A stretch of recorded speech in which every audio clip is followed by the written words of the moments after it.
విభూది భస్మధారణ ఇది ఎంత చెప్ప త్ర్యంబకం యజామహే సుగంధిం పుష్టివర్తనం ఉర్వారుక వందనాన్ మృత్యోర్ముక్షీమామృత అందరూ కూడాను ఒకరోజు భస్మంగా అయ్యేవాళ్ళు. అందుకే శివుడు భస్మాన్ని ధరిస్తున్నాడు, భస్మాన్ని ధరిస్తూ ఉంటాడు.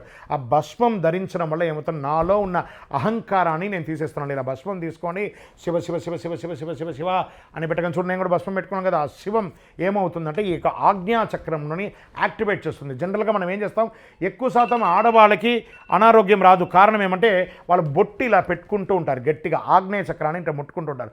మగవాళ్ళు అది తక్కువ పెట్టుకుంటారు, కొంతమంది పెట్టుకుంటారు, కొంతమంది పెట్టుకోరు. ఎప్పుడైతే ఈ ఆగ్నేయ చక్రం యాక్టివేట్ అవుతుందో ఆరోగ్యం అంతా కూడా యాక్టివేట్ అవుతుంది.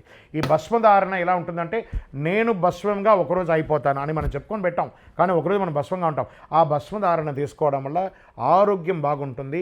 నాలో ఏ విధమైనటువంటి దోషాలు భస్మం పెట్టుకోవడం వల్ల ఆరోగ్య సూత్రాలు ఎక్కువ ఉన్నాయని చెప్పబడుతుందండి. దీనికి సైంటిఫిక్ కూడా ఉన్నాయి చక్కగాను. ఆరోగ్యం బాగుంటుంది ఇలా పెట్టుకోవడం వల్ల. ఆ 3 గీతలతో మన జీవితం అంతా కూడా ముడిపడి ఉంది. కాబట్టి ఒకరోజు మనమందరం కూడా భస్మం అయ్యేవాళ్ళమే. ఆ భస్మాన్ని ఇప్పటి నుంచే నేను ధరించుకుంటూ నాలో యొక్క అజ్ఞానాన్ని, నాలో ఉన్న అహంకారాన్ని తగ్గించుకుంటున్నానని చెప్పే ఒక శుభ సూచకమే ఆధ్యాత్మికలో హిందూ ధర్మంలో ఉంది.